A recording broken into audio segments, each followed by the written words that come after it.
I'm drinking some apple cinnamon tea from Wegmans. It's at that temperature where you can like chug it. You probably should, just because it's gonna be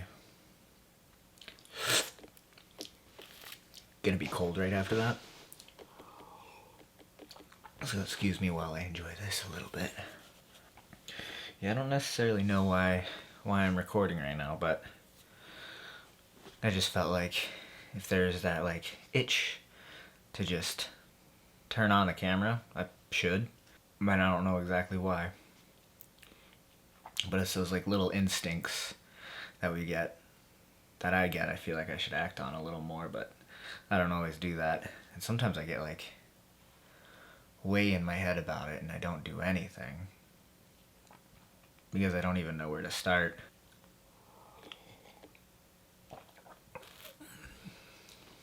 Thankfully I've got a lot of storage on this card, so I can just kind of sit and figure out what I'm gonna say to you guys, what I want to say to you guys. A lot's been going on. I've thought that I've had crazy years before, but this one, like, the bar was set here and we went like up here, like way up there. You know, it was just like a couple moments changed the trajectory completely. It's wild. You can like pinpoint life-changing moments to like minutes. 2 minutes span or my life would look way different if it had been moved over this way or this way. That's like where, I don't know, like my mind goes to like the multiverse and stuff. The guy that went this way, oh, got a wild life. I mean, in a good way, in like a really good way. And not that mine's bad at all. It's just interesting now. It feels like it sucks sometimes, but that's just life, I guess, you know. That's nothing we can control. There's a lot that we can control, but those little situations that happen, they're not anything we can really change once they've happened.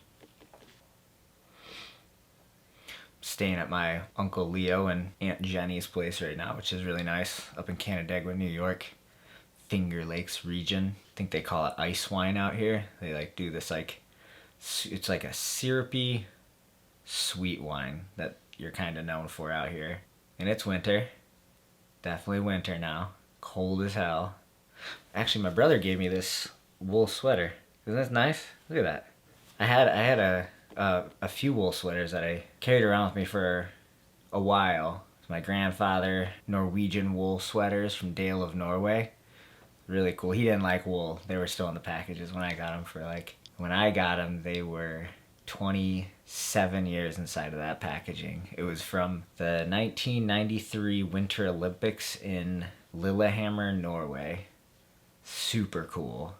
I actually met this guy Chris because of that sweater. It's the craziest thing. He saw me at the top of a summit because when I was traveling around just aimlessly, when I had helped my grandmother sell off the ranch and I had like more money in my pocket than I should have had, I just kind of aimlessly drove. Every time I found out that there was like national forests around, I would just look at my gas tank. If it wasn't full, hopefully go find some gas. If it was like a half tank, I'm like, okay, we can like go up and gauge how far we can go in before we have to either set up camp for the night or come back down and get to the next gas station. But I was at the top of this summit and it was, I can't remember the name of it, but I had driven up it. It was really foggy out and it was just like, I knew I was going to see something really cool because you could tell you were doing this up it. And so I get to the top of this mountain and it's just foggy. It's just nothing. But there's a sign there. It says like, you know, whatever summit it is this is the overlook of it. And so there was a bathroom there, which is always a bonus. And it was so far up and it's national forest land, so you can pretty much camp anywhere. I had my SUV converted at the time, so I parked there and I was like, you know what, in the morning, just be me and the dog, we'll catch sunrise. Unlikely anybody's gonna be up there. It's like 7 or so in the morning, maybe 8. I'm walking out of the car and I got my camera and it's a perfect like view line of a whole mountain range, just beautiful, just completely stunning. And so I was like, I'm glad I stayed. This was great. And then I saw another woman in a van, and we start talking a little bit, and I'm excited about her build out because I've got like the tiny SUV, really compact off-roading build out, and she's got the luxury like biodiesel heater, she's got the fridge and the stove and lights and all that stuff. And I had set up, you go to Target and you can get those little wire lights. They're just like, it's like fishing line almost with the little bulbs on it. That worked really good. I try to carry a set of those around with me everywhere I go. But anyways, I'm at this mountaintop looking out in the sky. He's like, hey, I like your sweater. And I'm like, oh. Turn around, I'm like, hey, thanks. He's like, is that a Dale of Norway? I was like, I don't know. It's really warm. It's like a really Christmassy sweater. This is what it was. This is the sweater. I loved that thing. And so he's like, yeah, I think I know what sweater that is. He's like, look at your left sleeve. Does it say Lillehammer on it? And I'd been wearing this thing for like, at this point, like 4 or 5 months. Never noticed there was like a tiny emblem. I mean, it was probably like 2 inches, maybe just a little unobservant on my behalf, but we get to talking, and he's like, yeah, that's from the Winter Olympics, and like, I appreciate wool. And I was like, yeah, Norway's been a dream of mine forever. He told me a story that him and his wife had gone on like a 3-month like expedition out there. They took like a cruise, but they were able to go to the factory where that wool sweater was made. And I'm wearing a Woolrich right now, and this one's, I like thick knit, which is kind of hard to find, but here we go. Come on. There we go. Thick knit, but like the thing is you can if you really look, you can see my finger through it a little bit. So it's nice to have a second layer underneath it. But that one, it was so tight knit that wind didn't really phase you. So it was like a perfect all-weather wool. And he's wearing some thick knit wool sweater too, which you don't see until you really get into the Pacific Northwest for some reason. But once you're up there, you understand why you need wool and how valuable these sweaters can be, especially when you're just out and about outside all the time.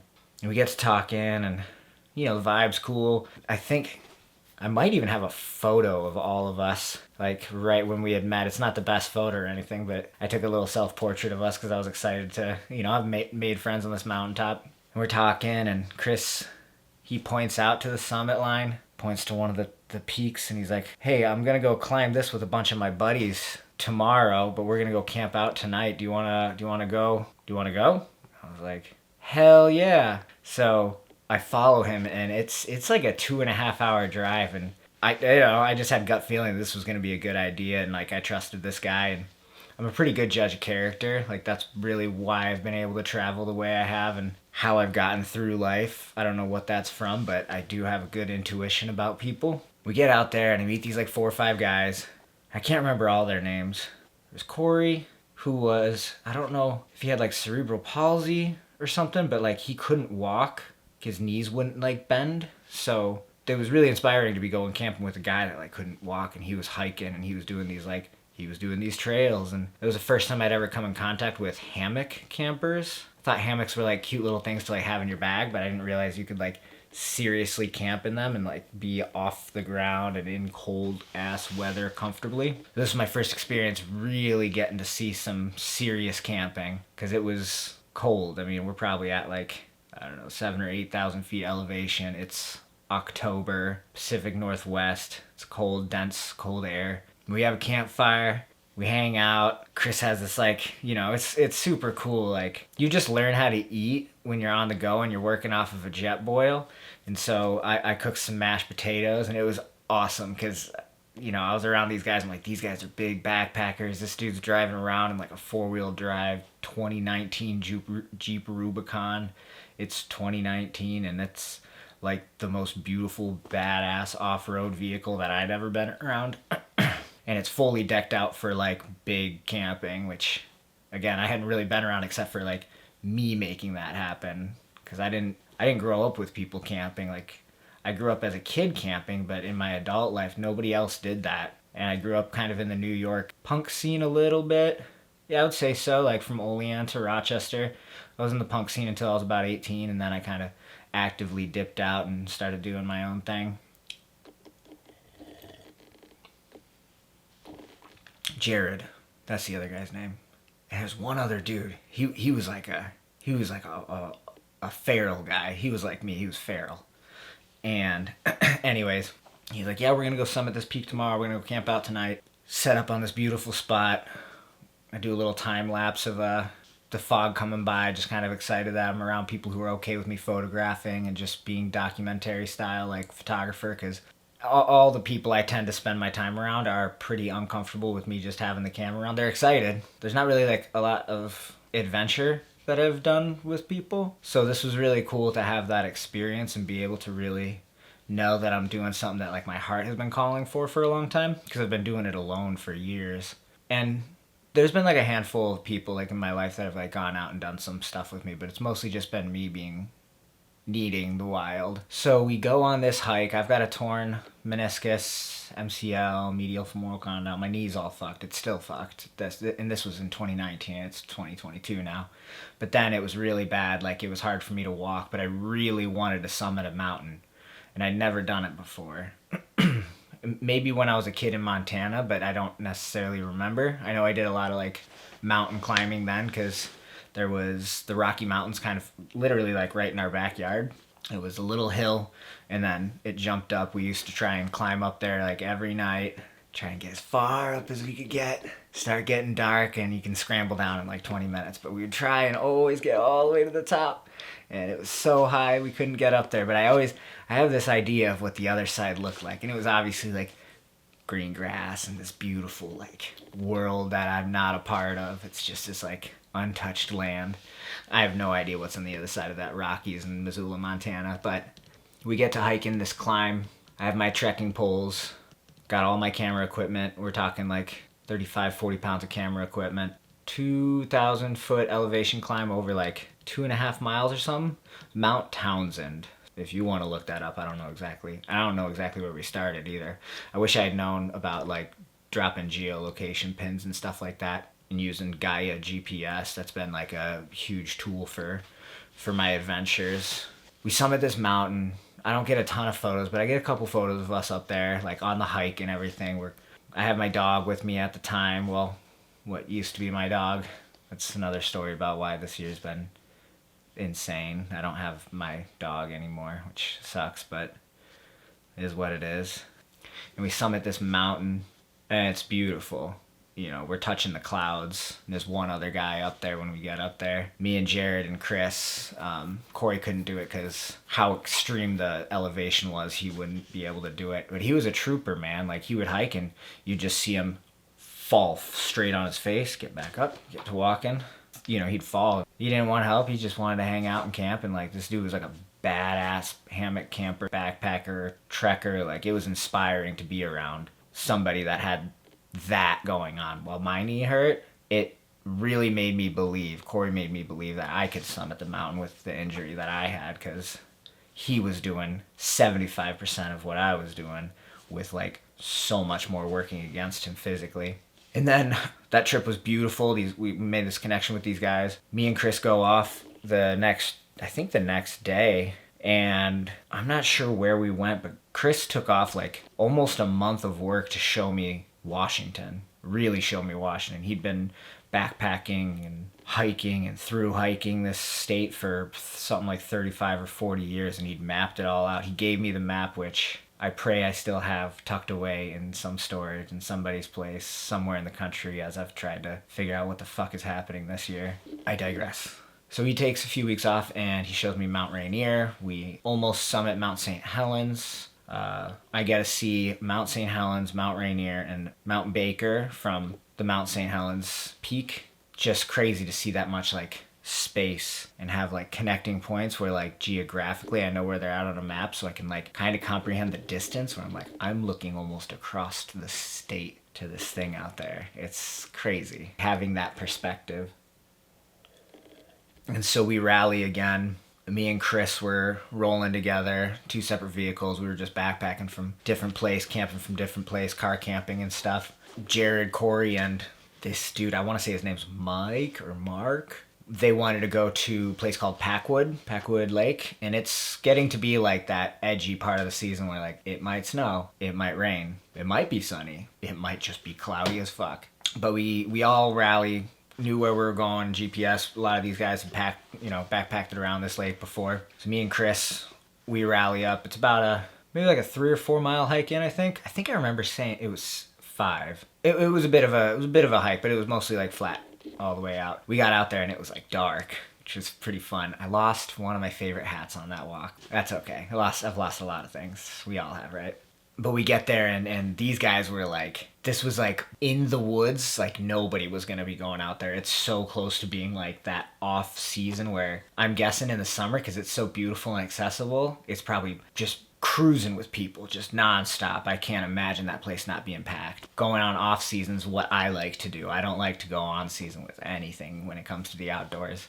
I like off season solitude. But it was awesome because these dude knew how to camp and they had all the gear. We cooked like fat meals, you know, at the time there was like tequila flying around, there's weed and all that fun stuff, but just like amazing 3 square meals a day. We're sitting right on a lake, view of this mountain, and I'm hoping that I've taken the time to pull up all these photos of this trip, like going out. And it's just, we got rain, we got snow, we got clouds, we got sunshine. We were waking up to like something around 10 degrees or so, maybe even a little bit lower Fahrenheit. You know, I don't know what that is. Celsius, maybe like negative 3 or 4. I don't know. And it's just life-changing experience camping with these guys like this. This is when I knew I wanted to be doing something outdoors and I wanted to make this a part of my, like, integral part of my life. After that trip, you bond with people when you go on a trip like that. It's not like going out and having drinks or going out and having dinner with people or going to a networking event. Like, you're surviving with these people that you've just met. Like, that's a bond. You are helping each other drink water, helping each other eat food, talking about whatever is going on in your heads at any given point. And it was so fun. I'm just remembering they brought like a JBL speaker and Chris had just found out who Billie Eilish was. And she was pretty, you know, fresh on the scene then, but it was awesome because he's like 50 something, 53, but he's got like the heart of like a true adventurer. And I don't know if I've met anybody that's matched up to that persona, and I don't have any of his contact information anymore. Phones have switched. He's not an internet guy. He's popped up somewhere. I don't know, Chris, man, if you're still out there, give me a ring, man. I'd love to talk with you. I want to get back out there as soon as possible. So we drop off from that trip, you know, life-changing experience. Me and Chris go out for maybe another week, hit up Bumping Creek, Washington, and a couple other little camp spots along the way. We bid our farewells and he sends me off with like some food, some homemade like mushrooms, canned mushrooms, dried fish, cheeses, like stuff that I didn't know you could bring with you. I didn't know much about smoked anything. I didn't know like smoked cheese you didn't have to have refrigerated. Anything smoked it can be left out essentially, as far as I understand. I haven't died yet. And I'm just thinking of those days when I was free, because this year feels very constrictive. And it's those little stories in your life that are, at times, feels like the only reason you're going is because you know that those have existed and you hope more of those can be in your life. I'm looking at my sleeping bag right now, using this for my audio. Just to make the white noise in this room a little quiet, but you know, this is the sleeping bag I used when I was camping out there. He showed me what backpacking gear can look like to be really comfortable, because I was doing the SUV kind of van life thing. Yeah. I don't know if there's like a overarching thing to this video, but I just felt like I needed to sit down and talk to somebody. That was pretty funny. This card just got filled up as soon as I was starting to say, that's all. That's all, folks. I've learned to talk to myself a lot. I don't know if that's a good thing, but hopefully it was a good way for you to pass some time, get out of your head a little bit. I don't know. Well, let's talk again soon.